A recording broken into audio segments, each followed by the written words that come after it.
Night duty வந்து Surender sir. Night duty வந்து சுரேந்தர். இப்ப காலையில 3 பேர் இருப்பாங்க. Karthi, Saraswati, சுகந்தீஸ்வரி sir. Saraswati, சுகந்தீஸ்வரி.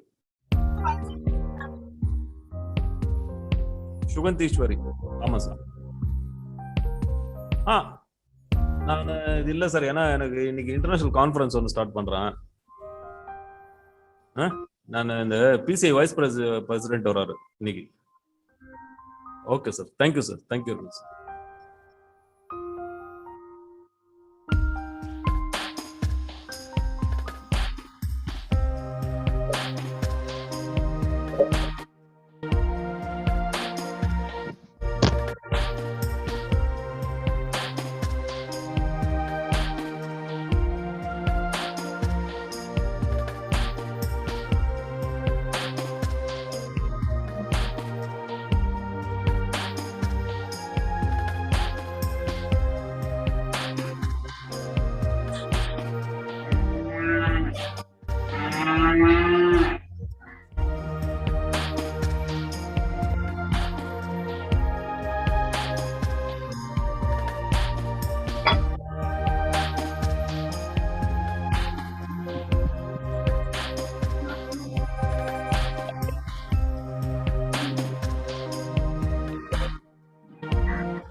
Good morning, Sherin ma'am.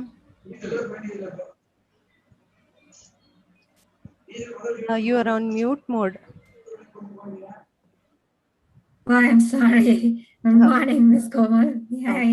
Hi. Morning, madam. Good morning, Dr. Good Sherin. morning. How are you? Good morning. I'm good. How are you doing? Yeah, I'm fine. Thank you.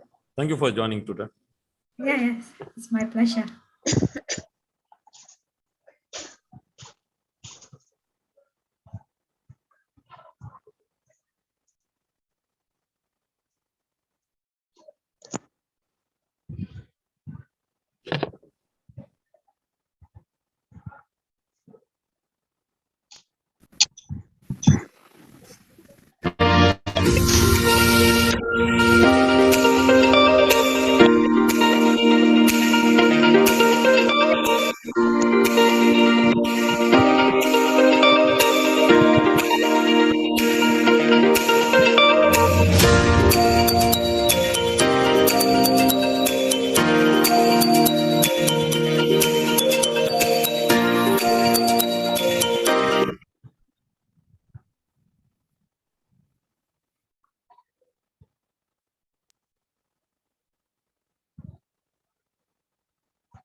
COVID-19 in our country. For the next few days, step out of your house only within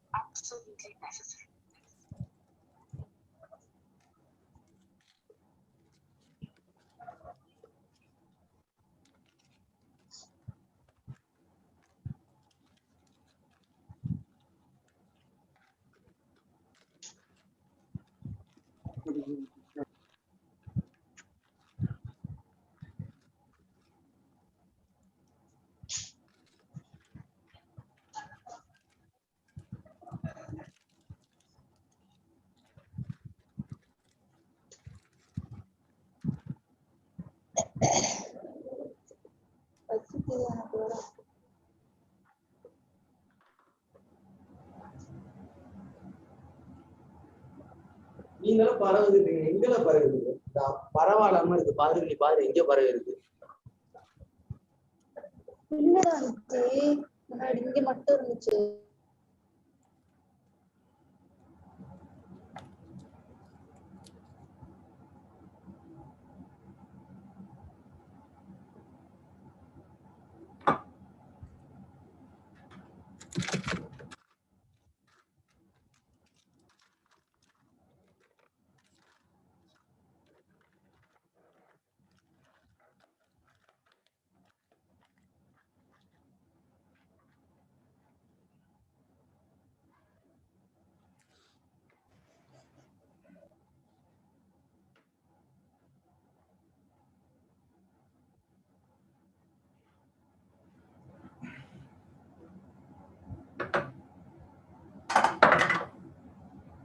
Madam, good morning, madam. Hi, good morning. So, Komal, please find out VC, madam. Yes, sir. Yes, sir. Miss Komal, I will try sharing my screen. Can you just check whether it is working properly? Yes, yes, ma'am. Easy, ma'am. Inga varla, sir. Ma'am. Easy, ma'am. Are you able to see my screen now? Yeah. Yes, ma'am. It's okay, Sharon. Okay. It's okay. Yep, thank you. Yes, sir. Easy. BC ma'am has joined, sir. Yes, sir. Okay. Good morning, madam. Madam. Good morning Good morning, madam. Thank you for joining, madam. Thank you.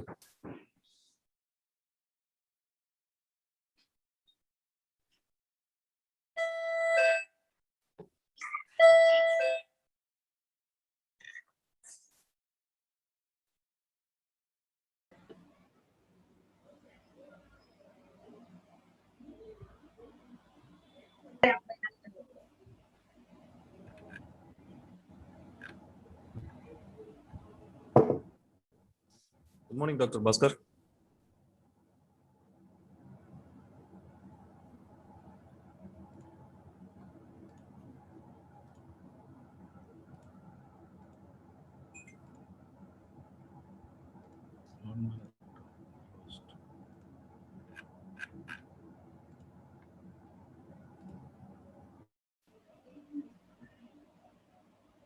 Sir, good morning, sir.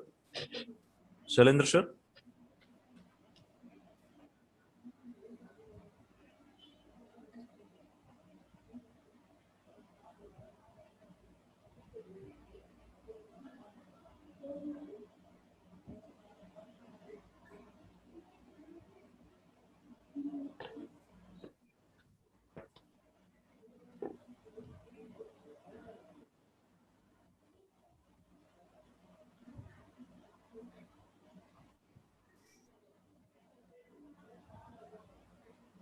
Morning, Hari. Good morning, Bhaskar. Sorry, Hari. I had some problem with the internet. That's why I Okay, could not, okay, Dr. Bhaskar. Thank you. Thank you for joining here.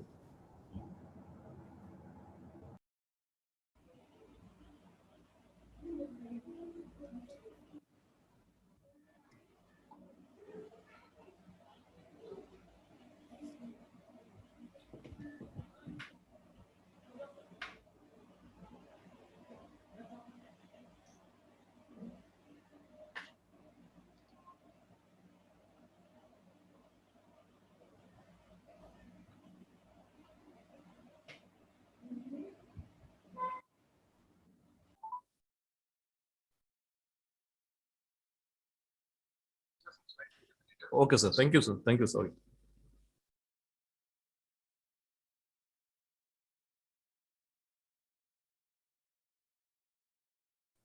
Komal, sorry, is coming actually. Okay.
Sir, good morning, sir.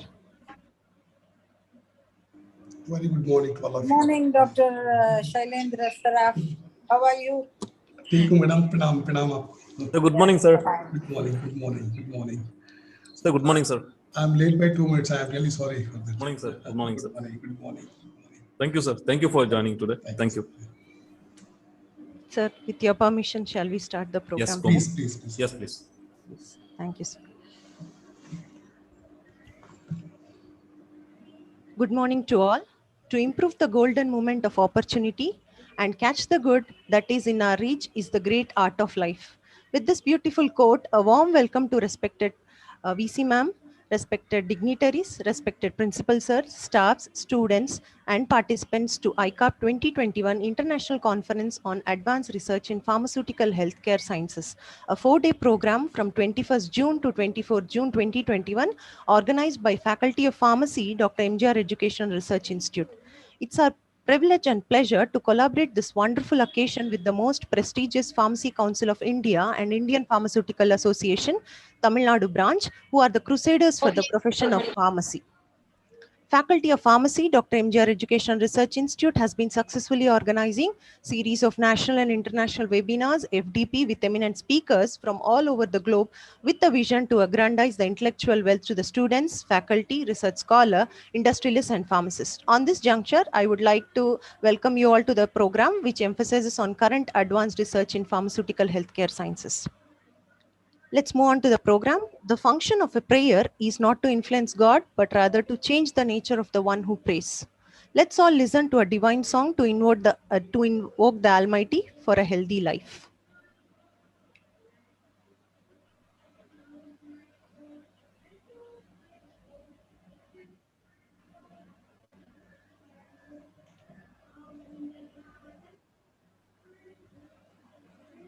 या कुन्देन्दु तुषारहारधवला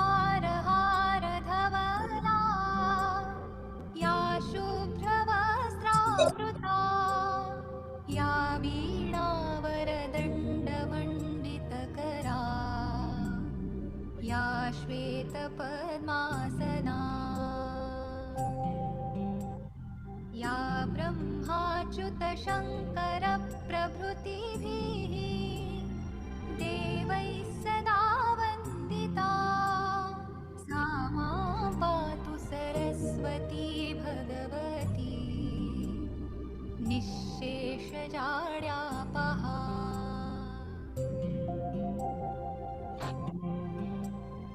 शुक्लां ब्रह्मविचारसारपरमा आद्यां जगद्व्यापिनीं वीणा पुस्तकधारिणीं दारिणीम् अभयदाम् जाड्यान्धकारापहाम्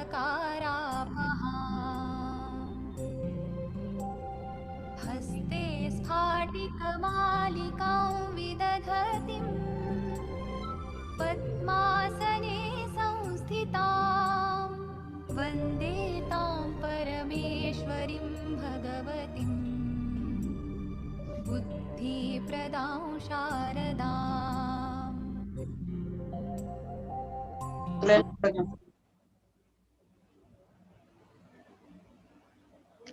Thank you all. A pessimist complains about the wind, an optimist tries to change it, and a leader adjusts the sails. The sails for this particular notion were adjusted by a person who is not only a great motivation to all of us, but a visionary and a person who gives us the belief to bring together this event.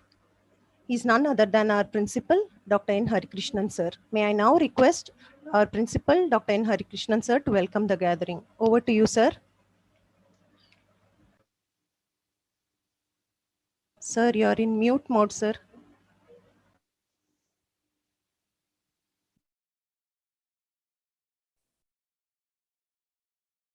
Thank you, Mrs. Komal. Good morning to all dignitaries and dear fellow my pharmacy students and respected faculties. So, respected Vice Chancellor Madam, distinguished guests, faculty members, students and participants, good morning to all.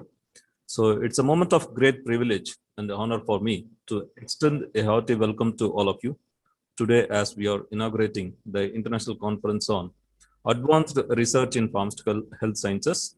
So, at the outset, I would like to thank Pharmacy Council of India and the Indian Pharmaceutical Association, Tamil Nadu State Branch, who heartedly accepted our proposal to jointly organize this event. With their extended support, this event has transformed to its magnificent scale. So, in this moment, I take the opportunity to thank and illustrate my gratitude to our founder chancellor, Dr. A.C.S. Shanmugam sir, Honorable President, Engineer A.C.S. Arun Kumar sir, and Honorable Secretary Thiru Ravikumar sir, who has been the source of inspiration and support in all the accomplishments of Faculty of Pharmacy. I extend my warm welcome to our respected Vice Chancellor, Professor Dr. S. Geeta Lakshmi, who has joined us today, and thank her for all guidance and support in all our efforts. We are fortunate to have a leading and inspiring guest who strive to make every attempt for the betterment of pharmacist and pharmacy profession. I dedicate my solutions and special welcome to Professor Dr. Shailendra Sharaf, Vice President, Pharmacy Council of India, who is willingly accepted our invitation to part of this program. And also I extend my warm welcome and regards to Dr. J. Jaiselan sir, and Chairman IPA Industry Division, President Tamil Nadu State Pharmacy Council, and Chairman IDMA. It's my pleasure to welcome all members Pharmacy Council of India and Indian Pharmaceutical Association for their support and participation in this international conference. I take this opportunity to show my gratitude and thankfulness to all the distinguished speakers who would be sharing their exceptional hard-earned language of different facts. So I'm very glad to welcome all the principals and faculty members of various institutions who had accepted our invitation and joined this event despite their demanding schedules. The pharmaceutical industry remains a favored setting for innovation studies, leading in research and development investment. The pharmaceutical industry also provides the opportunity to study the dynamics between innovation and performance. The following part from the discovery of molecule through the road and development of in a complex and involves the time, money, and multiple disciplines to move it ahead. No longer will pharmaceutical industry in isolation develop new drugs. Rather, it is considered that early dialogue between pharmaceutical companies, academic investigators, regulatory authorities, health technology assessment bodies, payers, and most importantly, the patients will increasingly shape the way new drugs are developed to address existing medical needs. We wish in this forum on advanced research will help us understand the challenges that are posed in front of the pharmaceutical industry and pave way for healthy discussion and inspire the participant to resolve them. So I once again welcome all the dignitaries and participant and student to this event. And I convey my sincere thanks to Dr. Rajarajan, so scientific committee member, and today's speaker, Dr. Sherin. So thank you all. So thank you. Thank you very much. Thank you, sir. We are privileged to have our Vice Chancellor, Professor Dr. S. Geeta Lakshmi ma'am, who is the eternal source of encouragement, to deliver the introductory address for today's program. Ma'am, please. Thank you very much for inviting me. I should welcome my good old friend, Dr. Shailendra Sharaf, for this program. Really, it's great to you being here, sir, in our university. On behalf of the management of our chairman, A.C. Shanmugam, and our president, ACS Arun Kumar, I invite you and thank you for coming here. And also, Dr. Jayasilan, who's a good old friend, for coming over here for this conference. So this international conference on advanced research in pharmaceutical science, in medical pharmaceutical science is really a great, it's a wide branch where you have drug research, and also I also think like re-emerging of the older drugs to be drawn into it, to research on it also, which were used, and also going back to the history of pharmaceutical drugs. I think so. Long back periods, about 500 years or whatever it is, we have to go back to the history of pharmaceutical science, which in good old days we were in Indian medicine we were using, which also has to be accounted in the pharmaceutical research, because when we combine these two drugs of on chemical drugs as well as these Indian medicine drugs, they say that we don't have the proper standardization of the Indian Indian medicine drugs. So I request the researchers to go on to these kind of Indian medicine used in the Indian medicine, as well as to go forward in researching different combination of chemicals which would give less side effects and would treat the patient within a period of time, making them not to have the hospitalization. And also in not only the drugs, it also the vaccine and nanotechnology, and still more, which we wouldn't have thought also to be to be researched into it. And I think so it is a very big and an elaborate study, which you need to spend years and years on trials, different phase of trials. And after a few years, it comes into a product, and these products should not have any side effects, and it has to be of use to the society by and large in this world. So I thank our Shailendra Sharaf and Jayasilan and other speakers of today who would share their knowledge and also instigate students and faculty to go over to the broader spectrum of research. Thank you, one and all.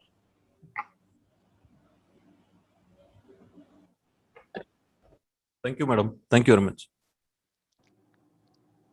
Thank you for your motivating talk, madam.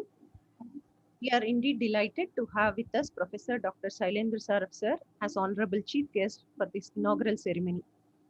I would like to call upon Professor Dr. S. Nandakumar sir to introduce our Honorable Chief Guest. Over to you, sir. Thank you, Mrs. Komal. Respected Vice Chancellor, respected Principal, members of PCI and IPA, faculty members, delegates, and students, very good morning. It's my real honor and privilege to introduce Professor Dr. Shailendra Sharaf, chief guest of this inaugural program of International Conference on Advanced Research in Pharmaceutical Healthcare Sciences. Professor Sailendra Saraf has an astounding profile and an extraordinary career in pharmacy, of which I would like to highlight a few. Professor Sailendra Saraf is a pharmacy professional who is actively involved in promoting pharmacy education and research. He completed his graduation, post-graduation, and doctorate in pharmacy from Dr. H.S. Gaur Vishwavidyalaya, Sagar. He has been working with the Pharmacy Council of India for more than 16 years and currently holds the position of Vice President of Pharmacy Council of India. Professor has served at various levels in his academic career and held various prestigious positions, and is the director at University Institute of Pharmacy and Dean of Faculty of Technology at Pandit Ravi Shankar Shukla University, Raipur, for more than a decade. He was also Vice Chancellor of the Hemdad Yadav State University, Chhattisgarh. During his professional career, Sir was associated with various national, statutory, regulatory, and accreditation bodies like PCI, AICTE, UGC, DST, NAC, NBA, etc. He has contributed significantly to the pharmacy profession through different professional bodies, including APTI, IPA, ISP, ISCP, and so on. He is also a member of the International Commission of ACPE, USA. Professor Saraf worked in the field of herbal technology, medicinal plant research for the last 3 decades and successfully completed several research projects supported by the national funding agencies. Saraf supervised 15 candidates for the PhD degree and contributed in more than 200 national and international publications in different review journals of national and international repute. He has authored more than 7 books and chapters and filed 10 patents, and he has 4,100 citations and H-index of 30. So it's definitely an honor and pleasure to have Professor Sailendra Saraf to this program. I once again welcome Sir to ISCRP 2021. Thank you very much, sir. Over to you, Mrs. Kamal. So, good morning, and I believe I am audible and visible also. Yes, sir. Yes, sir. Okay. This is very clear. So pleasant morning to one and all. Most respected Vice Chancellor of the University, respected Madam Geeta Lakshmi, the Principal of the institution, sir, all of the faculty members, leadership of the university, and budding professionals participating from different corners of this country. So it's really proud privilege and definite honor to be here on this morning. Thank you. And once again, this topic is really well taken, and it is covering 360 degree of total profession of healthcare. And that we have learned during this pandemic only, because we were working in isolation. But salute to all the scientists across the world who are working day and night and bringing different solutions and remedies to make the life easy and come out of this pandemic. Yesterday only I came across with the news that they are coming with some medicine also, which is responsible to reduce the viral load significantly. Once a pill is available, there is no, we can say, pandemic will be resolved overnight. Well, you are talking about the research future of healthcare, pharmaceutical, and research independently. So we have to understand the contradiction, the paradox.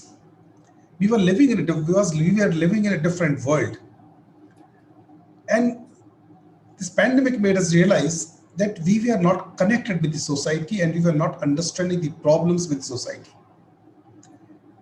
We were just patting our back for being the pharmacy of the world, supplying drugs to more than 160 countries. But there is more than 40% population in this country which is not having access to the healthcare system and affordability. McKinsey and other world leaders were talking about India.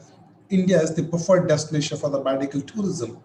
But we have realized what infrastructure we had when the pandemic was there. At the same time, when we have adopted the 1970, the process-based patent regime, so we stopped working in the field of real inventions and innovations.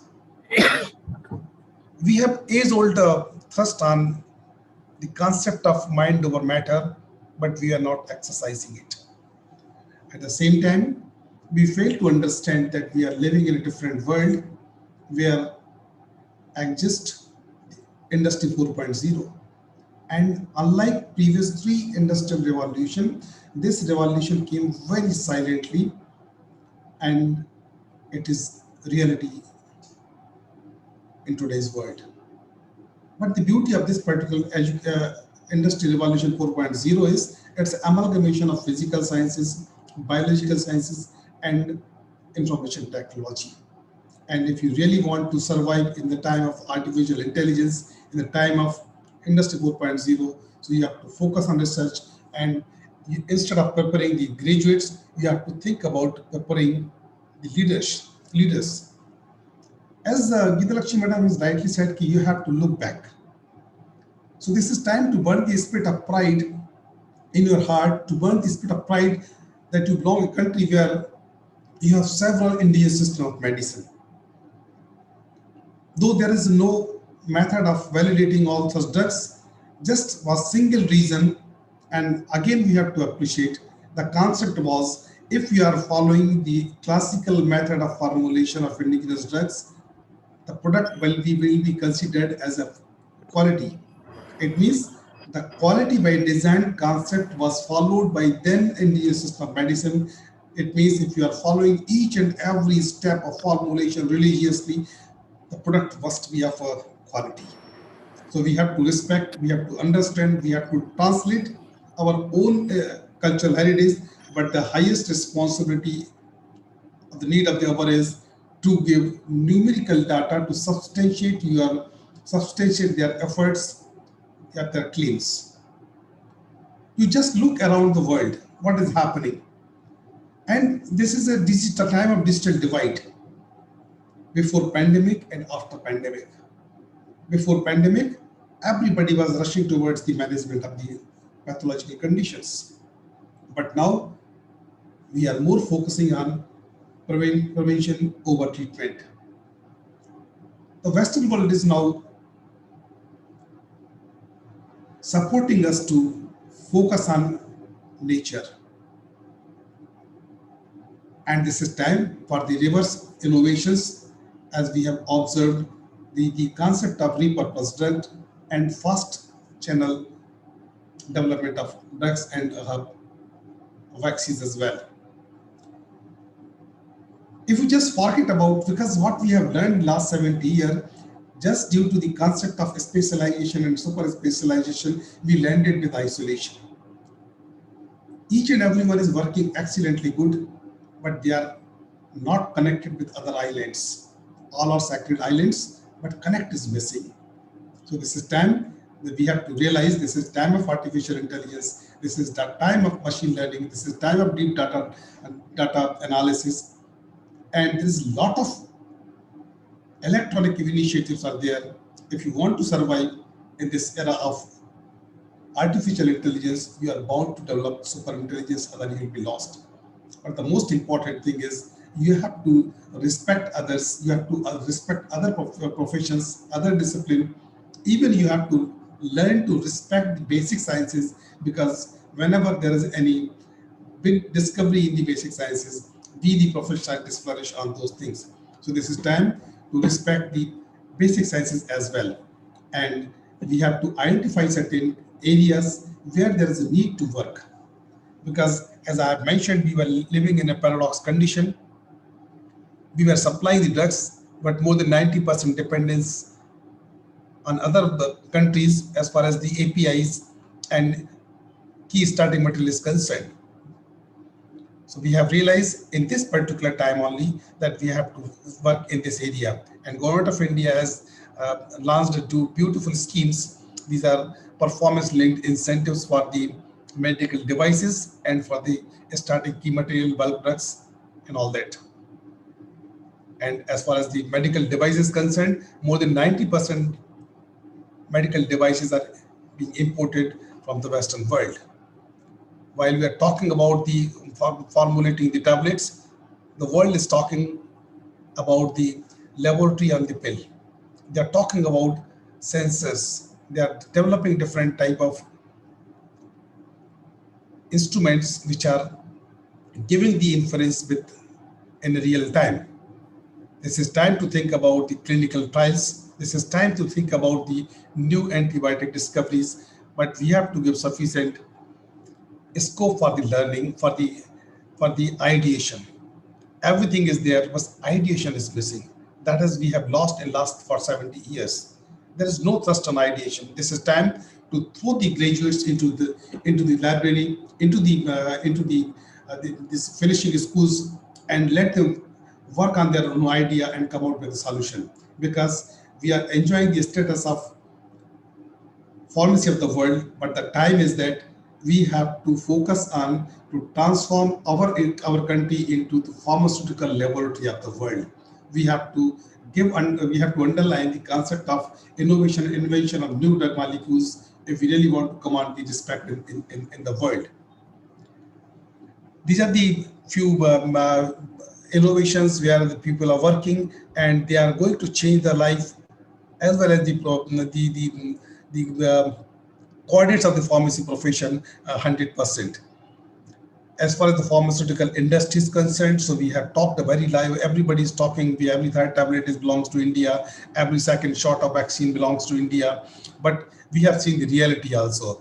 We are supplying the drugs, but at the same time, we have to focus on the need-based discovery in the field of pharmaceutical sciences. And for that, I will suggest you have to focus on the expectations. And expectations are the goals set by different international bodies. And one of them is the FIP, which have developed the developmental goals for the next 20 years. At the same time, the United Nations also developed the Sustainable Development Goals. So the pharmacists are also supposed to know what are the expectations, what is the expectation of the society, and what are their priorities. And good health and well-being is included in the United Nations Sustainable Development Goal and number 3, third priority. So we have to think in this direction, and we have to understand different lacunas which are existing in our society. So this is one of the important thing, because your Vice Chancellor, Honorable Madam Gita Lakshmi, is the backbone of UNESCO Chair for Bioethics in India initiative. And I have just prepared this comparison. We are talking very high about the clinical trials, but what is happening? US alone have less than 5% world population, and they have 27% clinical trials. And in our country, we have only 2 to 3% this clinical trials, and China, India together is around 12%. So we are victim of the over-regulation, and we are just because of over-regulation and lack of awareness, we are not able to utilize this we can say wide diversity of this country and phenotypic testing clinical trials in this country, which is really need of the hour. So we have to think, and we have to adopt this concept, and accordingly we have to change the regulations and mindset of the people. In America, in the country like US, people are seeking the intervention of the court of law to avail the experimental drugs. It means they are requesting to avail the facility of clinical trial, while in our country, we are depriving people just because of the over-regulation. So this is time to think in this direction, and this is the real future of this country. So I'm just talking about the regulation also. We have really seen this transformation of regulatory freeing of this country, how beautifully we have come out with our own vaccine. We have followed the existing protocols of the world, and we can say we are earlier preparing the vaccines for others, but now we are independently developing all such vaccines, and we have this type of concept. As far as the research concept of the industry is concerned, this is also totally changed. So we have to understand the paradigm shift in the industry as well. Why I am saying so? Because there are three type of approaches recently adopted. One is by the Pfizer. They are coming out with a small unit instead of a huge infrastructure, and they are strictly focusing on the on utilizing of the academic potential of different universities. And we have observed during this pandemic also, each and every company coming out with some solution is proudly mentioning that we have association with mouse.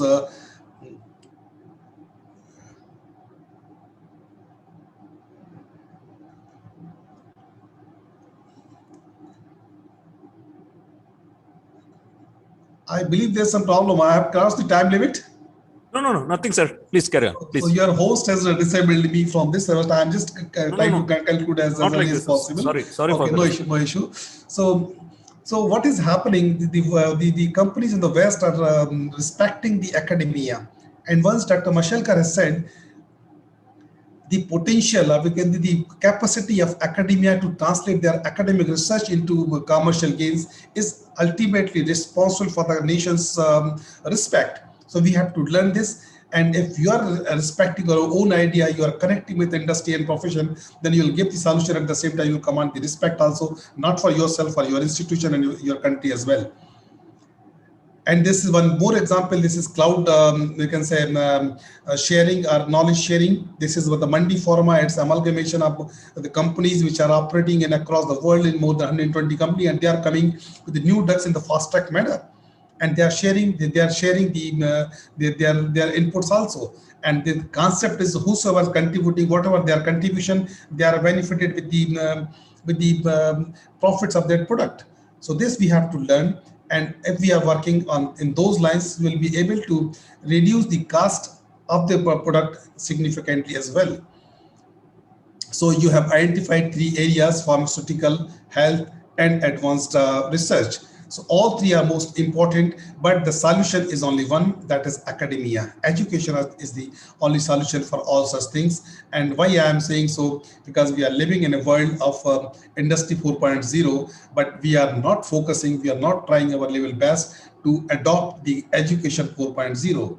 What is expected in education 4.0? There are 3 earlier paradigm shift in the education, teaching, and learning. One was acquiring the degree, refreshing your degree, acquiring additional knowledge. But this particular education 4.0 is needing another concept that is known as unlearning and relearning. What you have learned, you have to learn the concept of unlearning of your things, and you should propose yourself for the relearning. Then only you will be able to give the solutions. One of the social scientists has rightly mentioned, the greatest challenge with the academia is they have to prepare the graduate in such a way that they are capable of solving the problem of the society, and the problem is not known to the society. That too, he has further appended, they have to solve the problems of the society which is not known to the society with the help of tools, techniques, and methods not yet invented. You can understand, you have to prepare graduate. They have a capacity of realigning themselves and giving the solution for the betterment of the society.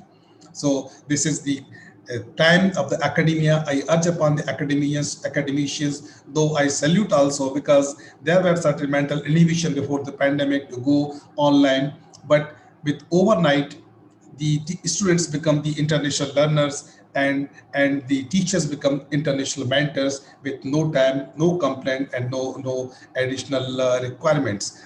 So this I am just concluding, as you have rightly chosen the theme. This is amalgamation. This is time. This time has gone when we were had a luxury to afford in the form of a specialization and super specialization. With this time for the interdisciplinary research, this is time for multidisciplinary research, and in real sense, this is time for anti-disciplinary approach. This is time you have to welcome all those, whether they are qualified or not. If they can contribute for the purpose of the solution, they should be on board. And at the same time, if you are working in isolation, then you will be considered isolation. The excellence in isolation is not good. You should have this type of concept to connect with others also. So this is the concept of Sushrit ekam shastra madhyano nacha vidya shastra nishchayam tasmat bahushrit shastra vijaniye cha chikitsa. It means if you are just knowing your science, you are not capable of doing anything significant. So if you want to contribute significantly, so you have to learn the concept of interprofessional communication. Again, this is the thrust underlined by the United Nations in the resolution to focus on interprofessional communication as well. So as I mentioned, this is time to learn, unlearn, and relearn, and you should have this much of attitude to keep on contributing whatever conditions may be, because the most intelligent who survives is having the capacity of resilience or adaptability. So we have to keep on working, and you should proud to be a teacher, you should proud to be a healthcare professional, because this is the double blessing from the Almighty. So I think these type of conferences where you are inviting the expert across the world, I'm really happy. The experts will certainly give their opinions, and I would love to receive the report of this particular conference, and if anything is there which can be adopted by the council and discussed by the council, we will welcome. But at the outset, I would like to congratulate all of you for organizing such a beautiful conference with a very contemporary topic. And that way, we must be able to contribute our small efforts in order to make this beautiful planet more beautiful for generations to come. Once again, thank you very much. But I make sure that after this pandemic is over, I'll personally coming and visiting your institution, as I have promised Honorable Vice Chancellor earlier also. So my this is, I will not consider this my visit of your university. I will certainly come for some online activity in times to come. Thank you very much. So thank you very much for a valuable speech about the pharmaceutical field and future of pharmaceutical field and the technology which we require to apply in India. So thank you very much, sir. So definitely after pandemic, so definitely I'll invite you. So please visit our university, and thank you for your support on behalf of the management. So thank you, sir. Thank you very much, sir. Thank you.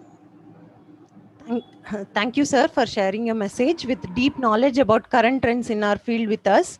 Your words were full of enthusiasm and valuable knowledge. Let's move on to the next part. May I now request our principal, sir, to felicitate the respected dignitary, Professor Dr. Sciences-Icarp, sir, of today's program with an e-certificate as a token of honor and respect. Just a moment, sir. Yes, Komal, please proceed. Thank you.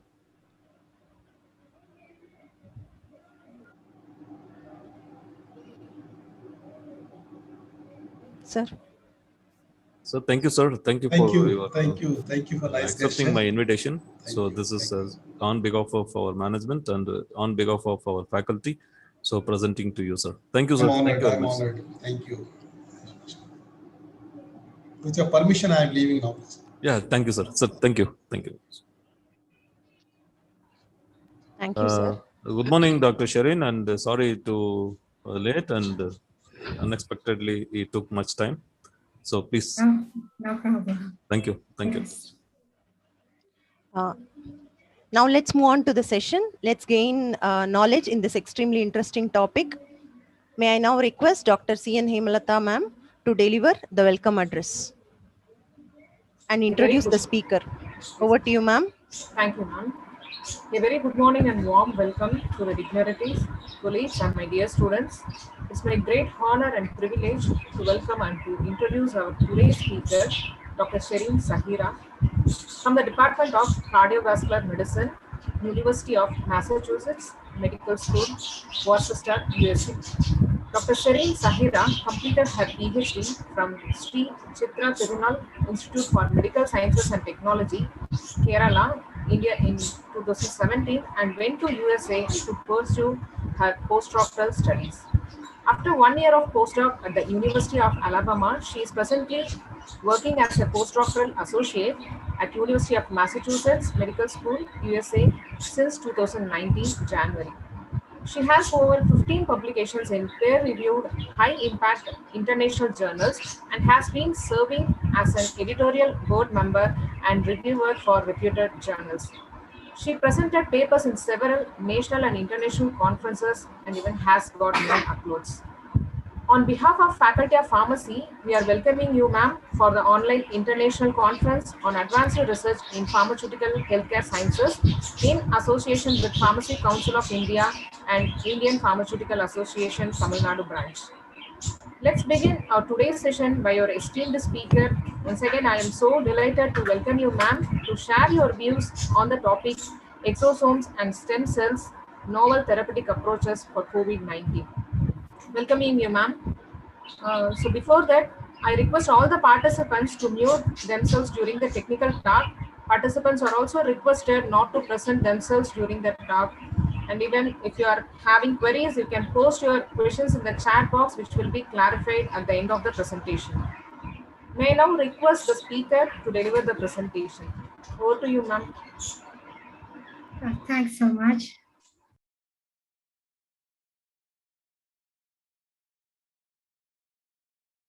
Am I audible? Yes, ma'am. Yes, Dr. Sherin, audible. Okay. The screen also is visible. Okay. Yeah, thanks so much for the kind introduction, ma'am. And I feel honored and privileged to be a part of this international conference on pharmaceutical healthcare sciences. And I should say I feel really honored and privileged. This is the first time that I am presenting before the college students. So far it has been in front of peers and senior people. So this is the first time in front of so much of audience. That's around, like, I should say 250. So I am kind of excited and nervous at the same time. So thanks so much for the opportunity and for inviting me as a speaker. So before going into the presentation, let me give you a brief about the background and what I am doing right now as a postdoc here at USA. So I'm basically a graduate and a postgraduate in biotechnology from the University of Kerala. And then I did my PhD at Sri Chitra Tirunal Institute for Medical Sciences and Technology, where I studied the variation in stem cell characteristics, trying to understand the variation in the functional ability of cardiac stem cells with aging using a genetic model of hypertension. After my PhD, I came to US, where it was first I joined at the University of Alabama at Birmingham, where I investigated the beneficial effect of exosomes in myocardial infarction models. And then I moved to University of Massachusetts, where I'm currently working on trying to understand the development of vasculature using mice embryos, and also trying to understand the role played by epigenetics in the development. So that's in a nutshell what I am doing and what I have been doing. And so that's about me. So now let's move on to today's talk. I have titled my presentation Stem Cells and Exosomes, Novel Therapeutic Approaches for COVID-19, which I think is very timely. We have not yet got over the pandemic. We are still in the pandemic. So let me give you a brief about what you're going to listen in the next 30 to 40 minutes from me. I'll brush up your memory on COVID-19. I will introduce stem cells as well as extracellular vesicles, particularly exosomes. And then I will talk about the role of exosomes in pathologies and whether these exosomes contribute to COVID-19 infection. And also how we can harness the potential of stem cells and exosomes as a therapy for COVID-19. So let's start from where COVID-19 emerged. In December 2019, an outbreak of severe pneumonia of unknown etiology emerged in Wuhan, a city in China. Initially, they didn't know what was causing this disease, but soon they discovered it was caused by a novel coronavirus. And the primary presentation of this infection was respiratory illness. So they coined the virus as severe acute respiratory syndrome, coronavirus 2. And the disease was named as coronavirus disease 2019 or COVID-19. In a shorter period of time, this newly emergent infection spread far and wide globally, affecting every country and brought the world to a standstill. in March 2020, World Health Organization declared COVID-19 as a pandemic.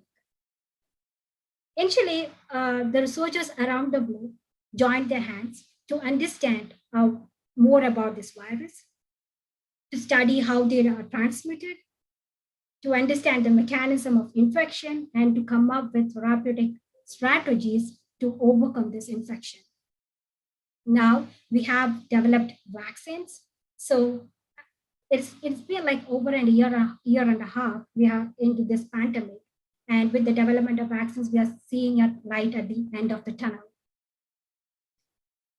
In order to understand the impact of COVID-19, we need to look at the numbers or the statistics. Here you can see a global map. And here what to show is this: the coronavirus has not spared any country. If you look at the per capita number of cases per 1 lakh population, many of the countries in the Europe, United States, and some countries in South America saw a large number of infections or cases. And till June 12th, the total number of cases reported is around 178 million, out of which we have lost the lives of 3.8 million people, which is huge. So initially with the infection, when it started, we saw a first surge, then slowly started to flatten the curve, and we thought that, yeah, we are over the pandemic. But soon with the rise of new mutants, variants of coronavirus, we saw a second surge. Now, hopefully with the administration of vaccines and everything, and with stringent rules, we are flattening the curve. Now, initially, no country understood how to tackle this virus or how to stop the spread of the virus. So the only thing that they had to do was to implement stringent measures, control and preventive measures to stop the spread of this infection. So most of the countries or all of the countries went into a complete lockdown where people were confined into their own houses. And thanks to people as well who followed these stringent rules, like maintaining a health hygiene, like hand hygiene, respiratory hygiene, cough etiquette, wearing a well-fitted mask, not going into crowded places, all these played their part in flattening the curve. Now with the advent of the vaccines, we have been able to control the spread of the virus. If you look, this is a graph that shows like the percentage of people who have got at least one dose of COVID-19 vaccine. So only a few of the countries have vaccinated more than 50% of their population. Taking US, around like 45% of the population is fully vaccinated. And here in Massachusetts, where I reside, around 60% of the population is fully vaccinated. And so the government has started lifting off restrictions that were implemented at the start of the infection. If you look at India, around like more than 10% of the population has got at least one dose of COVID-19. Now we just look at the numbers from India. So far, India has reported around like 29 million cases, total number of cases, out of which we have lost the lives of 3.8 lakh people, which is a huge loss for our country. So though the first peak was not so huge, but the second surge, we saw a steep surge in the number of cases during the second surge. And luckily, with the stringent rules that the government implemented, we are seeing a flattening of the curve, and hoping that as more and more population get vaccinated, we'll be able to better control the spread. And if you look at the vaccination statistics, around like 3.5% of the total population of India is vaccinated, and 15%, as I mentioned, 15% have got at least one dose of COVID-19 vaccine. So we can hope that within another like 4 to 6 months, where the whole population will be vaccinated, and we will be able to better control the infection, the COVID-19. Now let me take you to how this virus spreads, how this virus is transmitted. So initially, people thought that there may be a possible different modes of transmission. to say it can be due to, so if a person is infected, the chances of the primary contact or the secondary contact getting an infection, showing symptoms was high, indicating, confirming the person-to-person transmission. Then there were also reports that they could also transmit through respiratory droplets, aerosols, through contaminated surfaces, and from mother to child, as well as from animal to human transmission. But more and more studies now are coming up in consensus saying that it is more or less an airborne disease. So by airborne, it means that when an infected person coughs or sneezes, the respiratory droplets will have this virus particle. So if some healthy person can get infected through this respiratory droplets. So what are the modes of entry of this virus? The most important, primarily the virus enters the body through the nose. The virus can also enter the body either through mouth or the eyes as well. Now, once the virus enters our body, how is it going to enter into the cells? So the virus, now we have to understand the structure of the virus. It is so simple. It just has a envelope, protein envelope, which encloses the nucleic, the genetic material. In the case of SARS-CoV-2, it is a single-stranded RNA. Now, for any particle to enter the virus, it has to bind to a receptor. So which is that receptor that helps this entry into the virus? That is the angiotensin converting 2 receptor. So here, angiotensin converting 2 receptor. And lucky virus, this receptor is seen in almost all organs. Say lungs, kidney, liver, gut, and most of the epithelial cells express this ACE2 receptor. So once this virus binds to this receptor, what happens? It through membrane fusion, it enters into the cell. By membrane fusion or endocytosis, this virus enters into the cell. Once the virus enters into the cell, it releases its genetic material. What does this genetic material do? They hijack our machinery. What does it mean? It means that this genetic material now directs our cell to produce molecules, proteins, and genetic material that are needed for the virus or the viral assembly. Once enough of the genetic material, enough of the viral particles are produced, they assemble itself in our Golgi complex. And once they are matured, they release from the cells.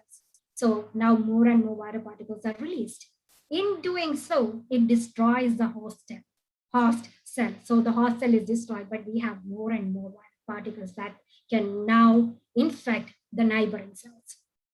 Now, once we are infected this virus, how do we know that we have got the infection?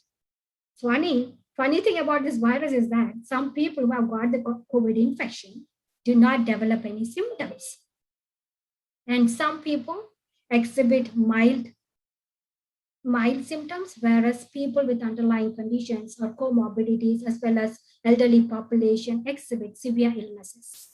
So the most common symptoms associated with coronavirus include fever, headache, cough, dry cough, and less common symptoms include vomiting, diarrhea, sore throat, nausea, etc.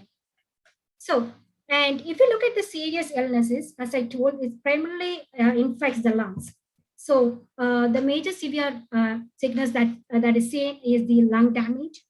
And some patients also exhibit buildup of inflammation within the body, which can lead to multiple organ failure. Some patients also exhibit thrombosis or stroke. And there have been reports of patients developing cardiovascular difficulties. So these patients exhibit a range of symptoms, which makes it quite difficult for the researchers or the doctors to come up with a single cure for this illness, which makes it very much remarkable or different from the other viral outbreaks that we have seen in the past. Now, in the past, with any viral outbreak that we have seen only a lung infection or respiratory tract infection. But this virus, since this receptor is seen in different organs within the body, they can directly infect different organs, resulting in the organ damage, or it can be due to an indirect effect. it can, due to the inflammation that builds up in our body to fight off the infection. Now, the different organ damage that are seen with COVID-19 include liver damage, kidney damage. It can also cause gastrointestinal infection. It can also lead to blood clots in the heart. And it is also seen like inflammation in the brain, conjunctivitis, and they all can also destroy the day. Some people lose sense of smell and taste because they can infect the nerve endings within the nose and the tongue. So out of these organs, majority of the patients with COVID-19 report a lung infection. Now let's dig deep into how that infection occurs. Now, once the virus enters the cell, the first organ it encounters is the lungs.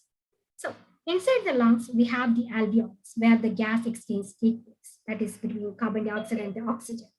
So if you look closely, this alveolus is a sac-like structure with two different types of cells, the alveolar type 1 cell and the alveolar type 2 cell. The type 1 alveolar cell helps in the gas exchange, whereas type 2 produces a surfactant that prevents the alveolar sac from collapsing. So out of this, the type 2 alveolar cell expresses the ACE2 receptor. So once the virus infects the alveolar cell, what happens? Now our body knows that there is an infection we have to fight this foreign particle. For that, the cells, once they are in the alveolar type 2 cells, once they are infected, more and more viral particles are being released and they start infecting the neighboring cells, right? So in doing so, this type 2 alveolar cells also release inflammatory signals so they can attract the immune cells to the site of infection. So the first cell that comes to the site of infection is the macrophages. What does these macrophages do? They secrete more cytokines so that more immune cells are attracted towards the site of infection. Now what happens? The thing that happens here is our immune cell, the virus escapes this immune response. So the virus is not cleared out, but instead what happens? More and more immune cells are being taken in to the alveolus, and due to the vasodilation in the blood vessel, the fluid leaks into the alveolar sac.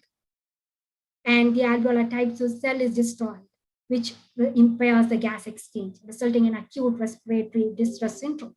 Now, what happens is this inflammation persists. So if the body is not able to manage this infection or inflammation that is set in, this protein-rich fluid can enter the bloodstream and travel to different parts of the body and result in systemic inflammatory response syndrome, which is a serious condition, which can result in multiple organ failure and which can even lead to the death of the person.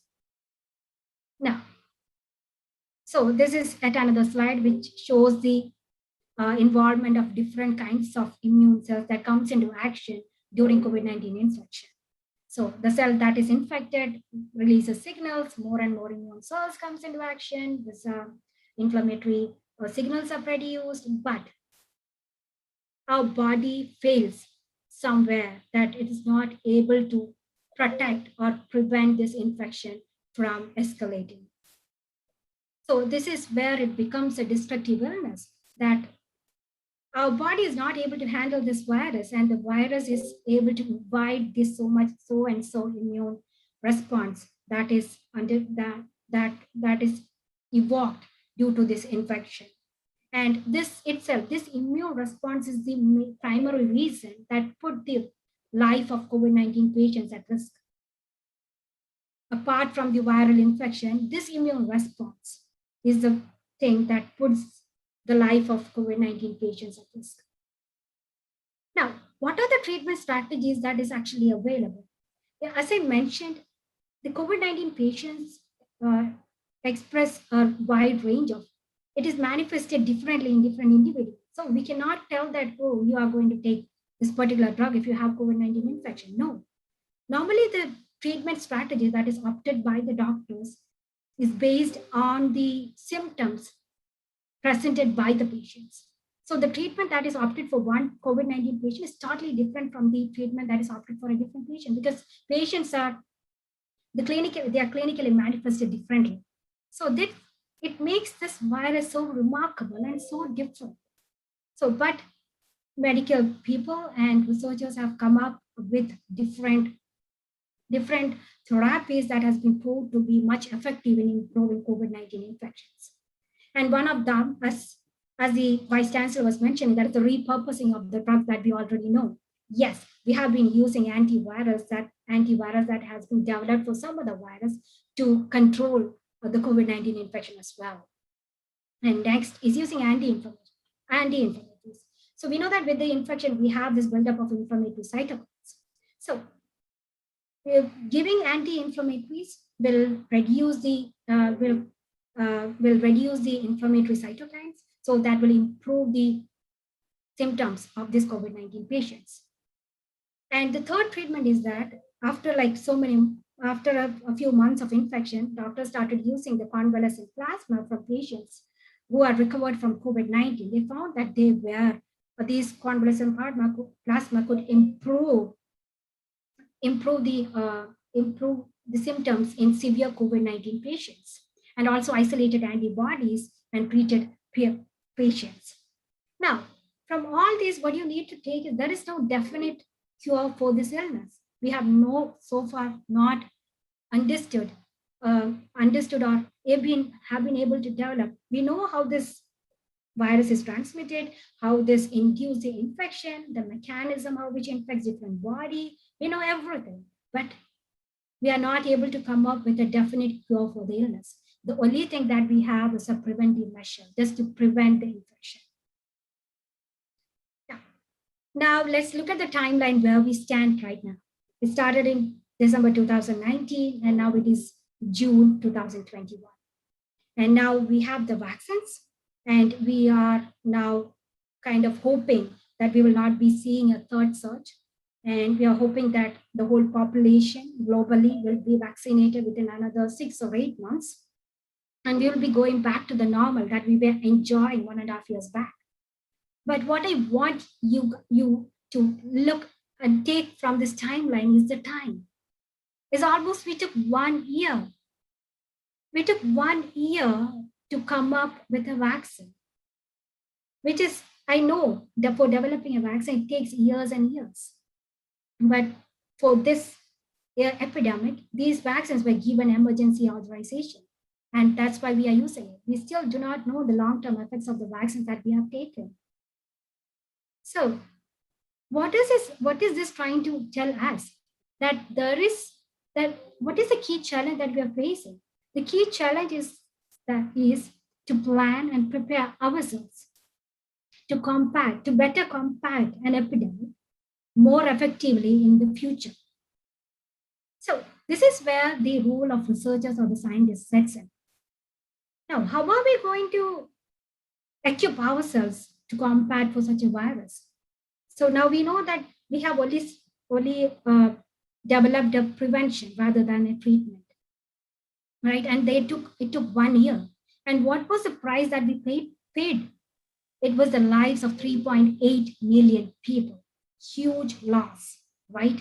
And we compromised the life of people. If some epidemic comes in the future, we don't want to put the lives of people at risk. We need to know how to better manage the epidemic. We should be equipped. We should be able to harness the potential that we have. Like Dr. Shashindra was telling, we should be equipped for the unseen or prepare ourselves for the problem that has not yet arise. So that is what we have to equip ourselves with. So now I'm going to talk about 2 potential candidates that the researchers think can be developed as novel therapeutic or alternative strategies or therapies in urgent with developing vaccines, or looked upon as better alternative strategies for treating people in the case of COVID-19 or any other serious illness that we may come across in the future. Now, first potential candidate the researchers think is stem cells. I think everybody might have heard about stem cells. Stem cells are unspecialized cells. Unspecialized, which means that unlike a blood cell which carries oxygen, or a muscle cell that along with other cells help in the movement, These cells do not have any specialized physiological property. It is just a cell. So what makes it special? The two unique features of stem cells is that first is self-renewal. What does you mean by self-renewal? It means that this cell can divide and make identical copies. So many of them without getting old. So they make the copies over and over again. The second property of these stem cells is they are able to divide and get differentiated into specialized cell types. These two properties makes it very different from any other cell. Now, a stem cell can be looked upon as a body's reservoir. What do you mean? When a cell is used up or damaged, the stem cells can replenish them. And also, these stem cells play a critical role in maintaining tissues like blood, skin, and gut, where you have a continuous turnover or cell replacement. Now, let's look at the different types of stem cells because based upon their functional capacity, stem cells are classified as embryonic stem cells. As the name suggests, the cells that exist within the embryonic stage. Here I am mentioning about the blastocysts. In the blastocysts, we have an inner cell mass, which consists of around like 100 to 200 cells. These all cells are called embryonic stem cells. Why? You know, this inner cell mass is the cell that gives rise to the complex entire organism. So that means that these cells have the ability to give rise to all germ layers, ectoderm, mesoderm, endoderm, and the germ cells, and also all the cells arising from these germ layers. So since these cells have the potential to give rise to a wide variety of specialized cell types, they are called pluripotent. Now, as I mentioned, these stem cells have the ability to replenish used up or damaged cells, right? So for doing so, this stem cells should reside within the specific tissue. So those type of cells, and you might not believe every organ in our body maintains a very small percentage of stem cells. They are called the adult stem cells or the tissue specific stem cells. இப்படிதான் எல்லாத்தையும் வந்து சொல்லி நல்லா ஊசி போயிட்டு விட்டாங்க எங்க அப்பாவை புடிச்சிட்டாருன்னா மொத்தத்தையும் முடிச்சுக்கணும் அதேதான் நானும் நல்லா சொல்லுவேன். Okay. So now let me tell you about the different types of hematopoietic, different types of adult stem cells. The stem cells that reside within the bone marrow and give rise to blood cells and cells of the immune system are called the hematopoietic stem cells. Cells that reside within the heart are called the cardiac stem cells, and we have the neuronal stem cells that reside within the brain. We have skin stem cells, and we have one another stem cell that reside in many organs, liver, bone marrow, and the skeletal muscle. That's the mesenchymal stem cells. And the thing that you need to understand about these adult stem cells is that they are multipotent, which means that they have the capacity to differentiate into only a limited number of cell types, specialized cell types, and that too will depend upon the organ specific. Say, for example, hematopoietic stem cells. They can differentiate only into cells of the hematopoietic system, nothing else. Okay, but when you take mesenchymal stem cells, this is one of the promising attractive candidate for the scientist. You will get to know in a few minutes why. So these mesenchymal stem cells mostly have the ability to differentiate into cells of the skeletal system, that is the osteocytes, chondrocytes, and the adipocytes. And one another type of stem cell is the induced pluripotent stem cells. So a revolutionary breakthrough in stem cell research and a Nobel Prize winning discovery that a somatic cell can be reprogrammed, or a specialized cell type can be reprogrammed to behave like an embryonic or a stem cell. That's called induced pluripotent stem cells. So how do you induce reprogramming? By using some molecules which are called the Yamanaga factors. Once you are reprogrammed it and makes an induced pluripotent stem cells, it has many advantages. What are those? These induced pluripotent stem cells can be induced from any type of specialized cell types by inducing them with different factors. So whatever cell type you want, we have to just change the ingredients and we will get the different cell types. So that is the beauty of this induced pluripotent stem cells.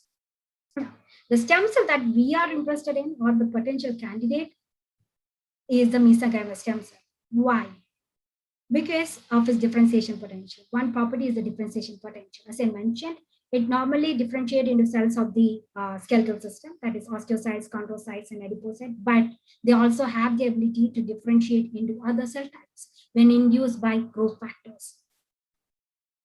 Now, what are the other features that makes it a attractive candidate? First is these mesenchymal stem cells, when injected into the body, they show the ability to migrate and home into the site of infection and exhibit protective effects. And the other property is that they secrete a lot of cytokines, which are anti-inflammatory.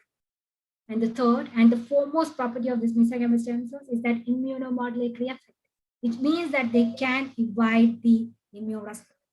Say, if you inject the stem cell from a different person in your body, the chances of rejection is high.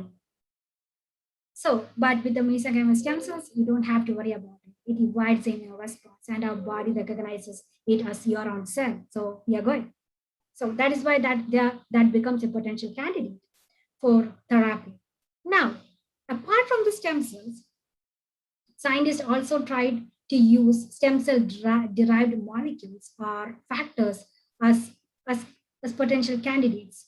So what do you mean by the stem cell derived derivatives or stem cell derived factors? Mostly they are looking at extracellular vesicles.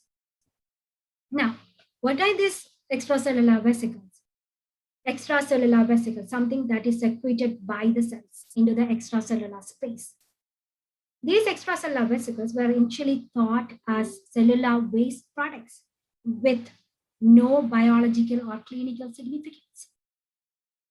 But over time, this extracellular vesicle evolved to be critical mediators of intercellular communication, biovesicles for drug therapy and delivery, as well as biomarkers for various diseases. That makes it a very critical molecule that we need to understand much further about it.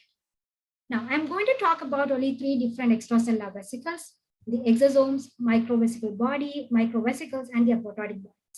The one thing that I want you to understand is that all these extracellular vesicles have the ability to bind to a target cell and modulate its signaling pathways.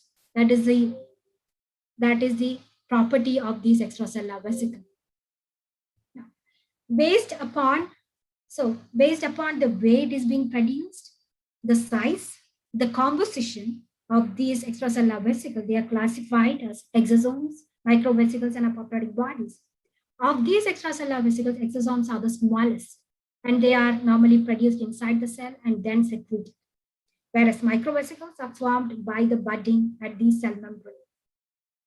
And apoptotic bodies, as you know, the cells undergo apoptosis of programmed cell death, right? During that process, the cells form blobs, and these are called the apoptotic bodies, which is much larger in size. So, now let me give you an idea about the size of these extracellular vesicles. Apoptotic bodies, the size of the apoptotic bodies ranges from somewhere between 1 to 5 micron. Microvesicles is like 100 nanometer to 1 micron. And you see exosomes, it's the smallest. It's around like 30 to 100 nanometer, or maximum of 150 nanometer. It is just as small as a virus. Now, the small size is one thing that attracted the scientists. You might be thinking, this is such a tiny molecule, what makes it so special? I tell you, by the end of this presentation, you will appreciate this tiny molecule, tiny vesicle. Yeah. So initially, as I mentioned, these extracellular vesicles were thought as cellular waste products, no different in the case of exosomes as well. They were discovered in the year 1983 when researchers were looking at the maturation of reticulocytes into blood cells. They found that some vesicles were released from these reticulocytes, and these vesicles were normally carrying some membrane proteins. So during the normal maturation process, the reticulocytes get rid of some membrane proteins. So these vesicles were actually carrying these membrane proteins. So researchers thought like, yeah, they act as garbage bins. So these vesicles actually help the cells to get rid of cellular waste products. So that's it. It is some kind of garbage bin of the cell. And later in the year 1989, Ross Johnston coined the term.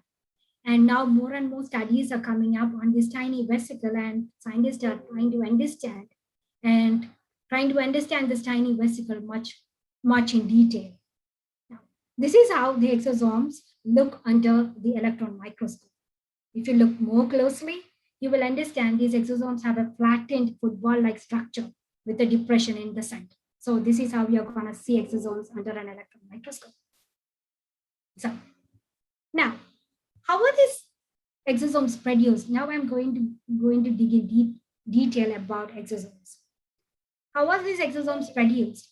So from the Golgi apparatus, a few vesicles are produced, small vesicles. So three or four vesicles get enwrapped within a larger vesicle and form the microvesicular body. So what happens to this microvesicular body? These microvesicular bodies can either get degraded within the lysosome, or they can fuse with the plasma membrane and release these exosomes into the extracellular space. So what actually directs the fusion of microvesicular body with the plasma membrane? Scientists have been coming up with hypotheses, proteins, signaling pathways, so many proteins and different pathways to explain this biogenesis. Of those important one are the ESCRT, that is endosomal sorting complex, required for transport dependent pathways, and ESCRT independent pathways, and many other proteins have been implicated in this pathogenesis, in this biogenesis. Sorry. Now, as I mentioned, it is just 30 to 150 nanometer size, and it is secreted by the cell. Now, what does this exosome have within themselves? Have a closer look at these exosomes. See, even though this is so tiny, it is laden with biomolecules, ranging from proteins to nucleic acids. In nucleic acids, you can see microRNAs, miRNAs, long coding RNAs. Proteins include heat shock proteins, several different enzymes. And other detailing is that it has a lipid membrane, just like our cell membrane. And some membrane proteins actually help us differentiate exosomes from other extracellular vesicles, like the tetraspans, CD63, CD9, and NXins. The presence of these proteins helps us identify the extracellular vesicle that we have isolated is exosomes. So the one thing that that I want you to understand is that these exosomes is a tiny representation of the parent cell from which it is being secreted. What it means is that by looking at the exosomes,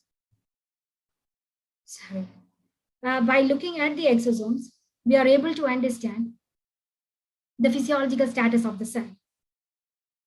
So the physiological status of the cell. So this exosomes is a tiny mimic or representation of the parent cell. I'm sorry for some drawing in my presentation. I don't know from where it occurred. I'm sorry.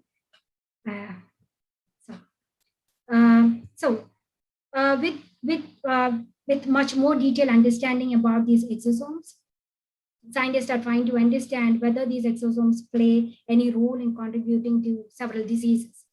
And they found that, yes, they do play a role and contribute to cardiovascular, neurological, diabetes, as well as age-related pathologies.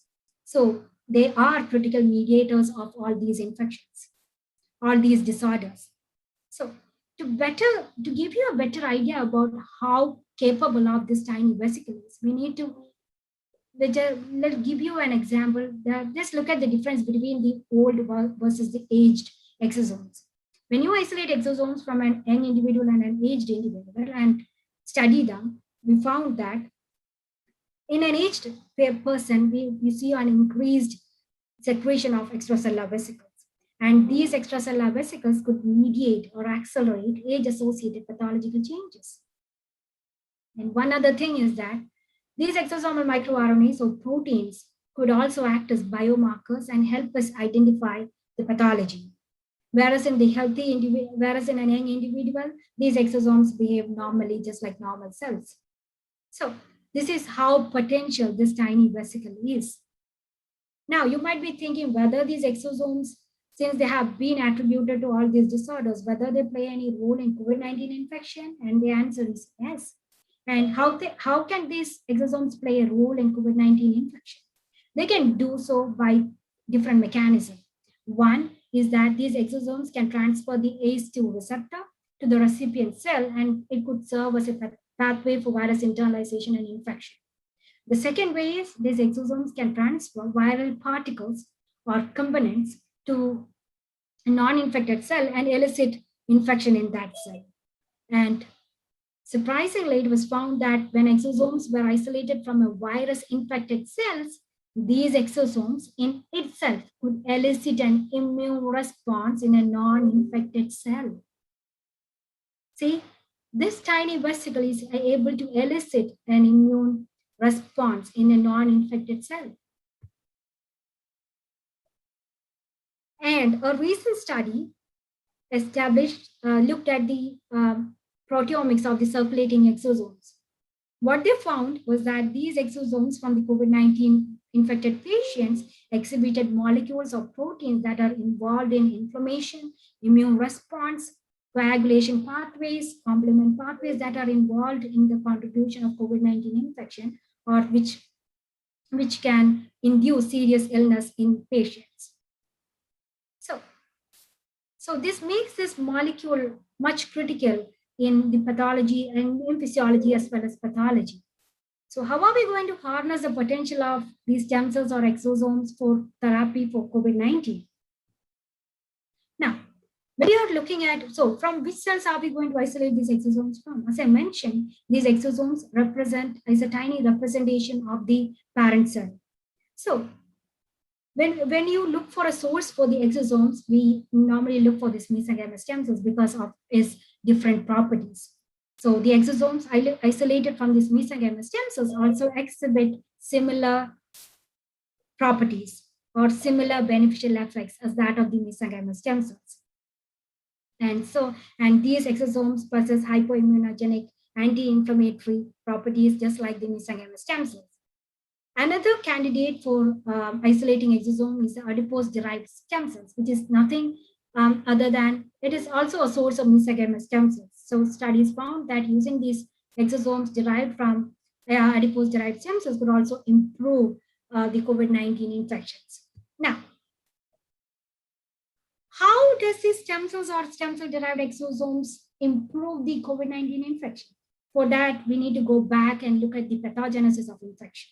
As I was mentioning, when there is infection, the macrophages come in, they produce a lot of cytokines, more immune cells come into action, and we have this ending in acute respiratory distress syndrome or multiple organ failure. Now, when you inject the mesenchymal stem cells or the exosomes, they can exert the beneficial effect in different mechanisms. One is they can prevent the macrophage accumulation. So in that way, they are no longer producing cytokines or attracting immune cells. And they can also inhibit the cytokines produced by the immune cells and prevent the inflammation buildup in these patients, thereby improving the symptoms of COVID-19. You might be thinking whether there are any studies have been done using these stem cells and exosomes. Answer is yes. There have been a lot of case reports where they used different types of mesenchymal stem cells derived from different tissues in COVID-19 patients. This is one such study where they used human umbilical cord mesenchymal stem cells. They found that the intravenous injection of these mesenchymal stem cells did not produce any adverse effects, whereas it improved the pulmonary function and the overall symptoms in the COVID-19 patient. And they also saw a decrease in the pro-inflammatory cytokines and an improvement in anti-inflammatory cytokines, which altogether improved the symptoms in COVID-19 patients. There have been a lot of case reports using mesenchymal stem cells for COVID-19. These are a few of them where they have used mesenchymal stem cells mostly from umbilical cord and also from Watkins jelly. Now, There has been a case report where they used exosomes also in COVID-19 patients. These exosomes were actually isolated from a bone marrow mesenchymal stem cells and they were injected intravenously. What they found was that they improved the survival rate. So they were able to restore oxygenation, downregulate cytokines, reconstitute immunity, and it was much safer. So it makes this exoflow a promising therapeutic candidate for severe COVID-19. Now, if you look under the number of studies that are registered in clinicaltrials.gov, there are around 33 clinical trials that has been registered so far using different types of mesenchymal stem cells, and also a few clinical trials using exosomes. Now, you might be thinking, are there any challenges involved in using these mesenchymal stem cells or exosomes for the treatment? Yes. What are those challenges? As I mentioned, these mesenchymal stem cells can be derived from different sources of tissues. And the method of isolating these mesenchymal stem cells differ from lab to lab. And the number of mesenchymal stem cells that are used to inject also varies between study to study. And the age of the cell population. All these features can actually affect the functional characteristics of the stem cell. And also, this variation in the size, shape, and passage number can also affect the therapeutic effect of the mesenchymal stem cell derived exosomes or extracellular vesicles. So now the question arises, can we overcome these challenges? Yes. How? By developing a well-established protocol that every lab, globally or lab, can follow, a global protocol, and making sure that you are producing a high degree of pure mesenchymal stem cells, and making sure that you are looking at the surface markers, you analyze the protein content, the secretome, and make sure that they do not contain any detrimental protein or molecule within them. And also, before the therapeutic application, they need to be approved by standard assays. So this is where the researchers have to come together and form a standardized protocol so every lab can follow and come up with a standardized protocol for implementing the stem cells or stem cell derived exosomes as therapy for COVID-19 or any other illnesses.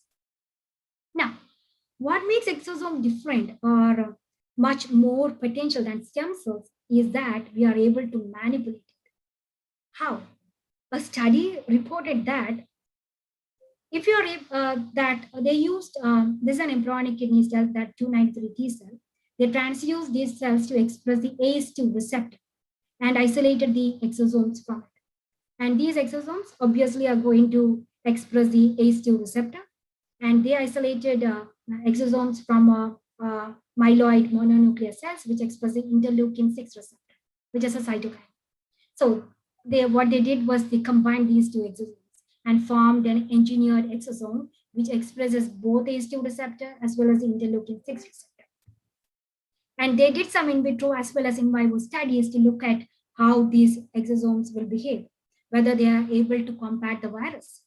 Yes, they found that these vesicles could compete with the host cell for the virus. So once they bind to these exosomes, they are not cell, right? So these virus cannot replicate or make more copies. So if the virus gets neutralized. Another thing is the cytokines that are being produced will be taken up by these exosomes due to the presence of these interleukin receptors, and there will be neutralization of the cytokines. So these exosomes can bring down the inflammation as well as the viral load in COVID-19 patients. So this gives us the idea that these exosomes can be manipulated or we can engineer them to behave the way we want, which makes it a better therapeutic or potential target therapy for COVID-19 or any other serious illness. So the take-home message from my presentation is that for COVID-19, we have not so far not identified any definite cure. The only thing that we have is preventive measure, that is getting vaccinated ourselves are preventing the spread of the virus. And so it is just prevention rather than treatment. So we should equip ourselves so that we will be able to face another epidemic much more effectively. And that is when scientists found that exosomes, stem cells or stem cell derived exosomes exhibit the ability to improve COVID-19 symptoms. And these stem cell derived exosomes, or we can engineer these exosomes for a better therapy for severe COVID-19 patients. The superior safety profile, stability, and scalability makes these exosomes a practical therapeutic option, not only for COVID-19, but also for any other potential pandemic that may arise. We hope nothing arises of that sort in the future. But we should be planned ahead. We should plan for the foreseen or the unseen. So that we will be equipped, even if a pandemic occurs, we will be better equipped to manage such a pandemic. So with that note, I would like to thank all of you for listening to my presentation. Thank you.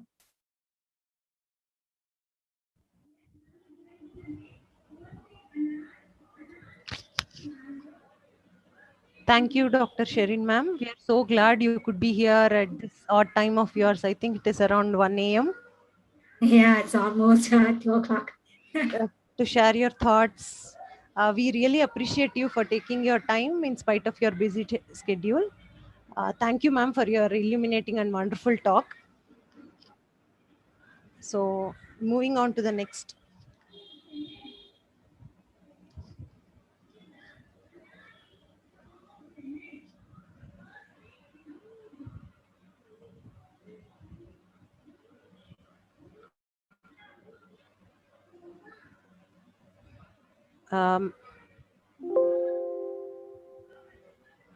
Ma'am, kindly accept our certificate of appreciation from Faculty of Pharmacy, Dr. MGR Education Research Institute, ma'am. Thank you so much. Thank you so much. It's an honor. Thank you. Okay.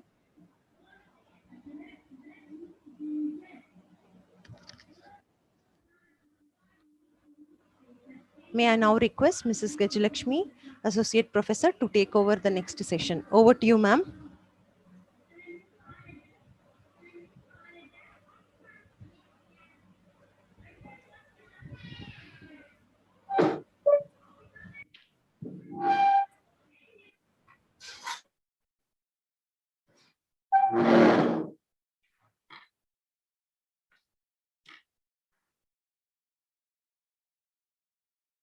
Thank you, Mrs. Komal ma'am. Now I request the participants to post your queries in the chat box. Participants, if you have any queries, kindly post it in the chat box.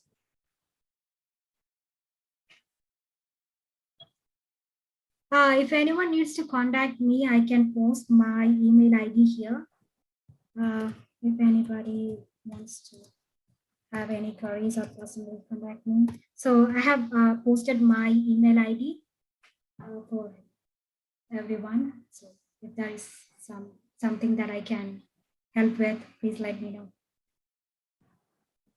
Participants, speaker has posted her email ID in the chat box. Kindly note it. If you have any queries, you can further clarify with ma'am.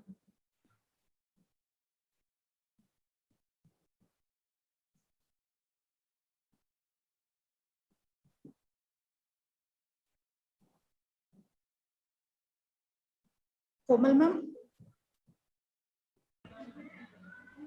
Yes, ma'am. Shall we propose vote of thanks? Yes, ma'am. Okay, ma'am. On behalf of Faculty of Pharmacy, it's my privilege to deliver the vote of thanks. First and foremost, I would like to register my heartfelt gratitude to our management, Founder Chancellor Dr. A.C. S. Shanmugam sir, Honorable President Engineer Arun Kumar sir, Honorable Secretary Thiru A. Ravi Kumar sir, under whose benevolence all our efforts are taking into shape. Our Vice Chancellor, Dr. S. Geeta Lakshmi ma'am, for her constant support and guidance. I'm extremely thankful to the speaker to grace this occasion with their valuable thoughts and informative talk. Sincere thanks to Professor Dr. Shailendra Sharaf, sir, Vice President of Pharmacy Council of India, and also a professor at Shukla University, Raipur, for spending his valuable time and sharing the importance of pharmacy profession and highlights over the trends and paths task of profession, which includes prevention over treatment, reverse innovation, back to nature, hem health, adoption of artificial intelligence, new antibiotic discoveries, ideations, and so on. We thank you, sir. We also extend our sincere thanks to Dr. T.A. Rajarajan, sir, research scientist, Houston Methodist Heart and Vascular Center, New York, USA, for his constant support. Sincere thanks to the speaker of today's program, Dr. Sherin Shahira, Postdoctoral Associate, Department of Cardiovascular Medicine, University of Manchester's Medical School, US, entitled on topic exosomes and stem cells, novel therapeutic approach for COVID-19, with elaborate explanation which made all our participants more interesting and paved our way of knowledge towards exosomes and stem cell therapy, ma'am. Sincere thanks to our beloved principal, sir, for his guidance and encouragement in all our efforts. I also extend my sincere thanks to the participants, students, and faculty members present over this webinar. Thank you all. Participants are requested to fill the feedback link that has been posted in the chat box before 10 p.m. today. Thank you all, and we expect your presentation for tomorrow's program, which will be starting at 5 p.m. with the two most intellectual speakers in the same Zoom link. Speaker for the tomorrow's session are Dr. Muthukumar Krishnamurthy, Research Fellow at Houston Methodist Heart and Vascular Center, Austin, USA.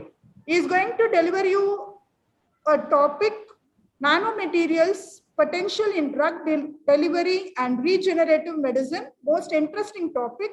And one more speaker, Dr. Balaramak Kumar Komana, Assistant Professor, School of Pharmacy, College of Health and Medical Sciences, Harama University, Ethiopia. He is going to deliver you a webinar on topic, an overview of forced degradation studies of pharmaceutical dosage forms by RPHPLC method. So I request all the participants for the tomorrow's session with the same enthusiasm at 5 p.m. by using the same Zoom link. Thank you all. Can I take a minute? Yes, ma'am, proceed. Oh, yeah. I would like to thank Dr. Rajarajan Amrutalingam from Houston Methodist, who actually introduced me to this group. So I would like to thank him for the opportunity, and I would like to thank the students. And I would also like to hear the feedback from them, whether they enjoyed or understood the presentation. So I would want to hear back from the students as well, because this is the first time for me presenting in front of college students. So it's like maybe like 13 to 12 years back, I was a student and listening to all these conferences, thinking that when I'm going to give such a presentation, and here I am, then I want to tell the students that dreams do come true. So keep dreaming, and I would like to hear the feedback from you guys. So, and good luck to you all, and all the best. Thanks so much for the opportunity. I really enjoyed being with you guys. Thank you. Thank you, ma'am. Thank you, ma'am. Yeah, thank you.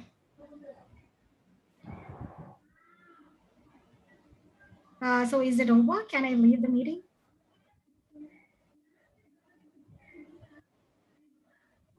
Yes, ma'am. Oh, okay. Thank you.